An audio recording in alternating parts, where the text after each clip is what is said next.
kasih Datuk Seri Timbalan Yang di-Pertua. Bismillahirrahmanirrahim. Assalamualaikum warahmatullahi taala wabarakatuh dan salam sejahtera. Segala puji bagi Allah yang Maha Berkuasa, Maha Mendengar dan Maha Mengetahui. Salam dan salawat juga kepada junjungan besar Rasulullah SAW yang menjadi tauladan membawa rahmat ke seluruh alam. Datuk Seri Timbalan Yang di-Pertua, izinkan saya merujuk kepada Peraturan Mesyuarat 37.2. Tidak ingin membuat celahan disebabkan saya hanya ada masa 20 minit tapi ada 60 muka surat. Terima kasih kepada Datuk Seri Timbalan Yang di-Pertua kerana memberi peluang kepada saya untuk mengambil bahagian dalam sesi perbahasan menjunjung kasih Tita Duli Yang Maha Mulia yang di-Pertuan Agong pada kali ini. Hari ini kita berpeluang membahaskan Tita Dirajah Duli Yang Maha Mulia yang di-Pertuan Agong selepas tertangguh beberapa bulan akibat krisis politik dan wabak COVID-19 yang melanda negara bermula awal Februari yang lalu. Walaupun tertangguh begitu lama, namun kita menerimanya secara positif kerana sekurang-kurangnya kita dapat meluangkan masa bersama dengan rakyat dan memberi fokus kepada usaha untuk membantu rakyat di kawasan masing-masing yang cukup terkesan malah terpaksa berkurung di rumah masing-masing bagi memastikan usaha memutuskan rantaian COVID-19 ini dapat dijayakan. Realitinya, pandemik COVID-19 yang tidak pernah berlaku di negara kita ini telah mewujudkan norma baru kehidupan rakyat Malaysia. Namun usaha perlu difokuskan dalam memastikan negara kembali pulih dan rakyat dapat dibela kerana ramai yang hilang pekerjaan dan putus mata pencarian. Dan ini selaras dengan apa yang telah dititahkan oleh Duli Yang Maha Mulia Yang di-Pertuan Agong. Apabila baginda bertitah jangan heret negara ke kancah politik yang tidak menentu ketika rakyat jelata masih berhadapan dengan pelbagai masalah dan masa depan yang sukar akibat pandemik COVID-19 ini. Sewajarnya usaha perlu difokuskan kepada usaha memulihkan ekonomi dan kehidupan rakyat. Namun sebaliknya mutakhir ini, ungkapan-ungkapan yang dikeluarkan oleh segelintir pemimpin-pemimpin kerajaan tidak selari dengan tindak tanduk mereka yang masih cuba mengheret rakyat kepada kancah politik yang tidak menentu, malah masih terdapat tekanan-tekanan yang memaksa para pemimpin di negeri Sabah untuk beralih-alah. Malah ada ejen-ejen yang dikerahkan untuk memujuk wakil-wakil rakyat di negeri Sabah dengan mengemukakan tawaran-tawaran dengan harapan para wakil rakyat di Sabah melompat, dan ini jauh bertentangan dengan apa yang telah dinasihatkan oleh Duli Yang Maha Mulia Yang di-Pertuan Agong. Sepanggar boleh bagi laluan. Datuk Seri Timbalan Yang di-Pertua, semalam saya boleh sikit bagi. Sekejap, saya nak habiskan. Saya banyak lagi nak ni.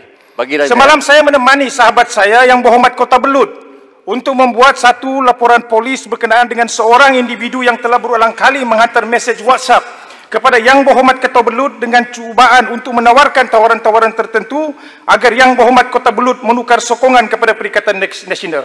Kalau saya boleh kongsi di sini screenshot mesej yang telah dihantar Datuk Seri Timbalan Yang di-Pertua. I've been instructed by number 1 to get in touch with you. Can we talk? I have an offer. Let me know when it's convenient to talk. YB, Sabah is about to change hand. Don't waste a golden opportunity. Take my offer. Meet me today. I am in KL. Apa ini, Datuk Seri Timbalan Yang di-Pertua? Inilah siapa yang dimaksudkan number 1. Sebab itulah saya berharap Yang Berhormat Menteri Dalam Negeri untuk menyiasat perkara ini, dan ini merupakan satu harassment dan satu bentuk cubaan membeli dan rasuah yang wajar diambil tindakan tegas oleh pihak yang berkuasa. Demikian juga yang berlaku kepada rakan-rakan kami, wakil-wakil rakyat di negeri Sabah. Bukan saja gangguan, datang ke rumah 4 pagi, tawaran demi tawaran diberikan untuk mengajak mereka berpaling tadah. Sejumlah uang ditawarkan. Malah rakan-rakan di negeri Sabah memaklumkan kepada saya, entah betul atau entah tidak, Datuk Seri Timbalan di-Pertua, kononnya ada anggota polis juga turut dikerahkan untuk memujuk atau memberi tekanan, dan saya harap perkara ini tidak benar kerana saya yakin kredibiliti polis adalah agensi yang menjaga keselamatan dan menguatkuasakan undang-undang, bukan menjadi jentera parti politik. Diharap Yang Berhormat Menteri Dalam Negeri mengambil tindakan setegas-tegasnya terhadap laporan-laporan polis yang telah dibuat oleh para wakil rakyat. Peraturan mesyuarat. Jangan hanya Peraturan Mesyuarat 37.1 sudah dikeluarkan oleh saya jemput Ki Manis, Yang Berhormat, saya jemput Ki Manis. Peraturan mesyuarat 36.12. 36.12 sudah diluarkan. 36.12. Saya menjemput Ki Manis. Dalam peraturan tunggulah saya jemput.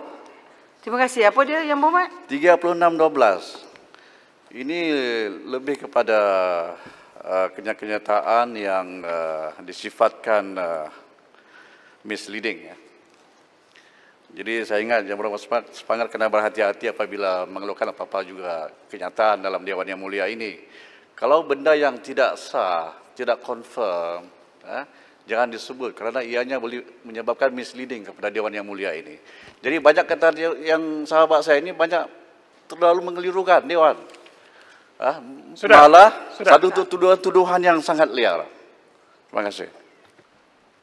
Datuk Seri Timbalan Yang di-Pertua, saya sebut tadi, saya cakap betul atau tidak. Saya minta Yang Berhormat Menteri Dalam Negeri menyiasat. Laporan polis telah kita lakukan. Sebab itu dalam ucapan saya ini, saya minta kepada Yang Berhormat Menteri Dalam Negeri, laporan polis telah dibuat oleh pada wakil-wakil rakyat kita, kena dibuat laporan ini siasatan sejelas-jelasnya. Nombor telefon, gambar dan juga nombor kereta telah diserahkan kepada pihak polis dan minta agar pihak polis menyiasat perkara ini. Yang Berhormat Spanggar, betul lah. Biar pihak kerajaan jawab. Ya.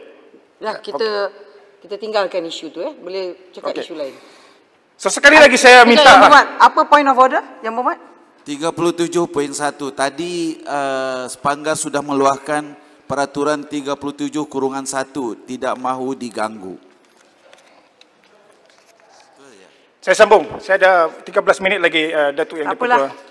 Suka saya nyatakan di sini, insyaAllah kerajaan negeri Sabah tidak akan dapat ditumbangkan dengan cara yang tidak demokratik kerana tiada hotel Sheraton di negeri Sabah.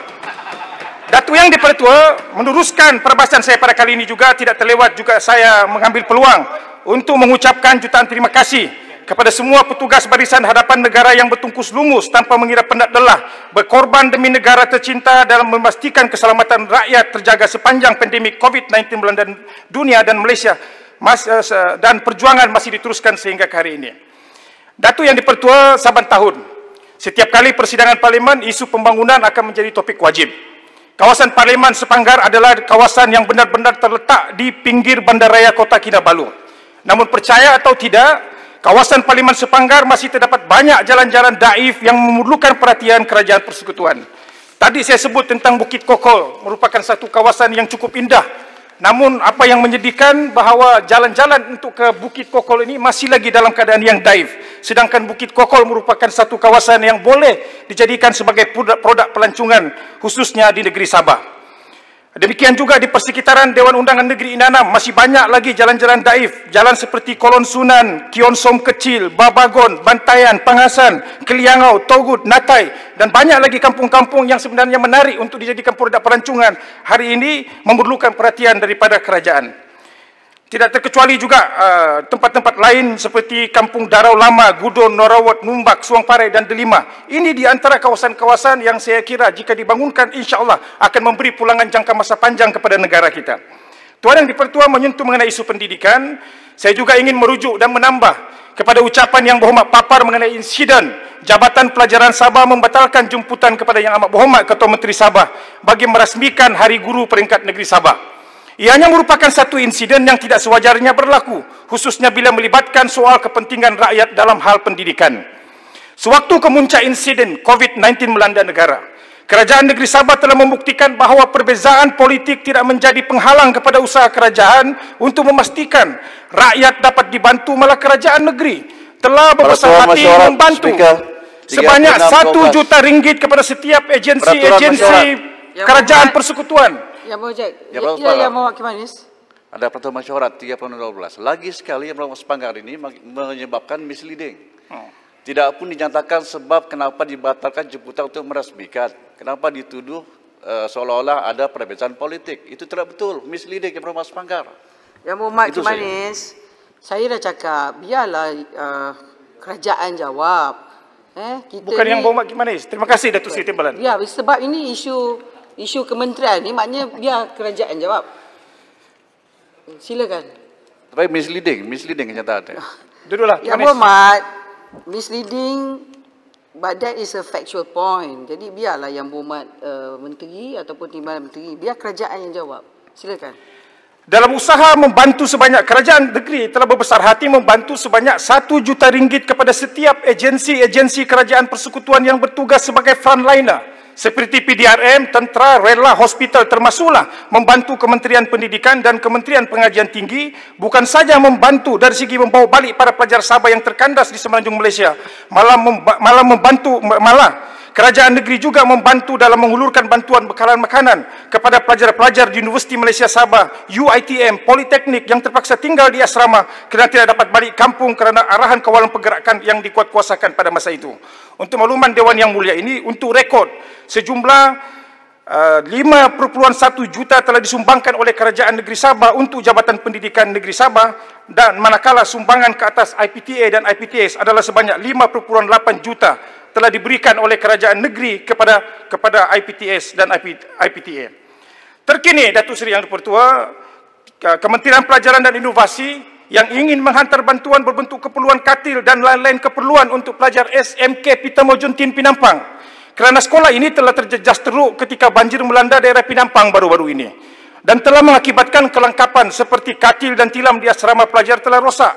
Malangnya, Datuk Seri Yang Pertua, pihak sekolah tidak dapat menerima masuk menteri dan kaki tangan Kementerian Pelajaran dan Inovasi ke sekolah ini difahamkan kerana atas arahan kementerian. Jadi sebab itulah kita minta agar Kementerian Pelajaran dan untuk menjelaskan tentang perkara ini, niat dan nawaitu kerajaan negeri untuk membantu mereka-mereka ini kerana terjejas disebabkan oleh isu banjir, tetapi disebabkan oleh ada arahan-arahan tertentu menyebabkan mereka ini tidak dibenarkan masuk. Kalau kementerian boleh menghantar bantuan sesegera yang mungkin kerajaan negeri tidak perlu membantu, tetapi disebabkan oleh keterdesakan, maka kerajaan negeri berbesar hati untuk menghantar bantuan ini. Tetapi malangnya ada arahan daripada pihak kementerian yang tidak membenarkan menteri dan kaki tangan Kementerian Pelajaran dan Inovasi Negeri Sabah untuk masuk ke tempat ini.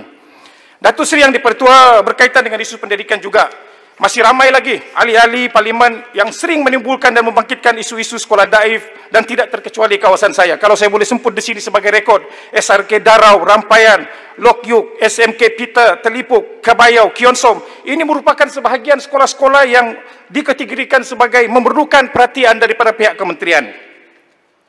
Mengenai isu perjanjian Malaysia 63, sebenarnya Datuk Seri Timbalan Dipertua, saya sebenarnya agak terkejut bila mendengar perbahasan Tita Diraja, sahabat saya yang berhormat Kimanis di sana, di Dewan Yang Mulia ini, bila beliau menyentuh tentang sumber alam semula jadi negeri Sabah. Beliau menyatakan bahawa Sabah adalah sebuah negeri yang kaya. Benar, Sabah adalah negeri yang kaya dengan alam semula jadinya seperti minyak dan lain-lain. Beliau malah mengalu-alukan kepada kerajaan pusat untuk terus menerokai sumber kekayaan negeri Sabah. Dia bagi tahu, ambillah kekayaan Sabah ini, tetapi kembalikan hak kami. Bab kembalikan hak itu saya setuju. Boleh bagi sikit. Mengalu-alukan kerajaan pusat untuk menerokai. Yang Berhormat, ya Kimanis. Boleh bagi. Saya tidak bagi. Saya ada masa 6 minit saja. Saya berhormat sebut nama. Saya tak bagi. Yang berhormat sebut nama Kimanis. Bab kembalikan hak itu saya setuju, namun mengalu-alukan kerajaan persekutuan untuk menerokai sumber kekayaan negeri Sabah dan meminta kerajaan persekutuan untuk mengambil sajalah kekayaan Sabah merupakan satu pengkhianatan kepada rakyat negeri Sabah. Cukuplah isu royalti minyak yang sehingga hari ini rakyat Sabah masih perjuangkan, namun memberikan sumber-sumber lain kepada kerajaan persekutuan untuk menerokainya. Sama sekali kami sebagai rakyat Sabah tidak akan benarkan memberi sumber. Bagi lawan Saya tidak bagi. Memberikan sumber kekayaan Sabah kepada kerajaan persekutuan. Saya tidak bagi. Kejap. Dia bangun. Saya tak tahu whether Saya tak bagi. Ya, saya nak tanya dia. Dia nak tanya. Minta bagi laluan. Clarification ataupun point of order. Apa dia yang Berhormat? Ya, saya nak minta bagi laluan. Saya tak bagi. Di bawah berapa? Tidak, saya minta. Dia minta laluan, Datuk Seri. Kejap, anda minta clarification. Ya, saya minta laluan supaya dia bagi dia tak saya bagi laluan. Tak boleh lah Yang Berhormat duduk. Not fair kepada Sepanggar, mana boleh attack saya. No. He's attacking me. Dia tak nak bagi. Let me explain. Boleh Tak tidak, boleh. Sepanggar? Saya dah sambung, Datuk Seri. Saya berani, bagi saya laluan sekejap. Yang Berhormat. Saya tak ada masalah, saya minta. Kalau ucapan saya. Yang Berhormat. Saya kata. Duduk. Saya bagi. Ada di Sabah. Yang Berhormat. Sit down.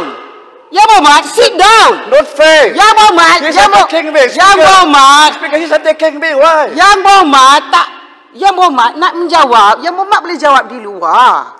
Dalam Dewan ini dia punya floor. Dia boleh buat allegation, you're not happy, you ask him to repeat kat luar. Then you settle with him. You think he's being cakap benda yang tak benar, then you can sue him.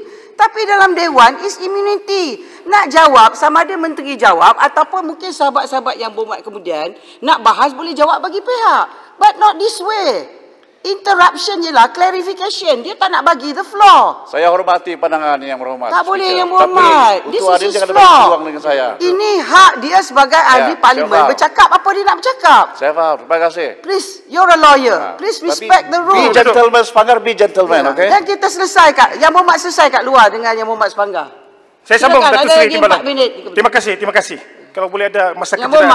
berhormat, saya tahu you have the immunity, tapi go on facts. Yeah, If you of make course. allegation, yang berhormat akan create more provocation. Silakan. Datuk Seri Timbalan di Pertua, cukuplah isu royalti minyak yang sehingga ke hari ini rakyat Sabah masih perjuangkan. Namun memberikan sumber-sumber lain kepada kerajaan persekutuan untuk menerokainya tidak sama sekali. Dan sebagai rakyat Sabah kita perlu menentang cadangan yang saya rasa kurang bijak ini. Memberikan sumber kekayaan Sabah kepada kerajaan persekutuan seumpama kita bersetuju mengalibabakan sumber kekayaan Sabah kepada kerajaan persekutuan.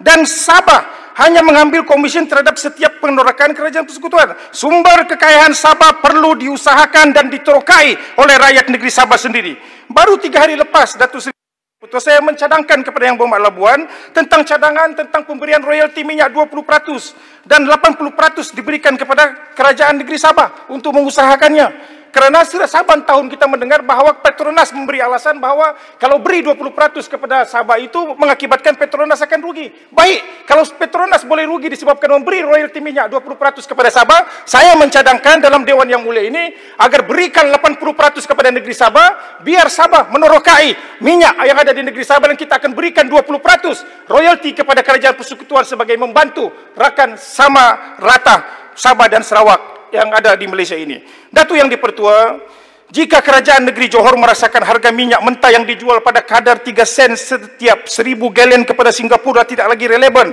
pada masa ini kerana ianya tidak pernah dikaji atau direview sejak ianya ditandatangani di antara kerajaan negeri Johor dengan negara Singapura. Bayangkan perasaan rakyat negeri Sabah bila mana royalti minyak tidak pernah disebak sejak perjanjian petroleum di antara Sabah dan Sarawak, Sabah dan kerajaan persekutuan ditandatangani pada sekitar tahun 1970-an.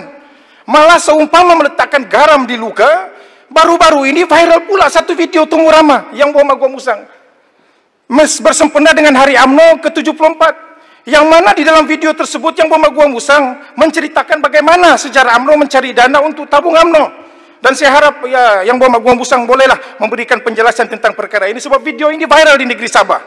Beliau menambah bahawa pada ketika itu Allahyarham Tun Mustafa tidak setuju dan telah direncanakan untuk dikalahkan dalam pilihan raya bagi memastikan perjanjian petroleum ditandatangani.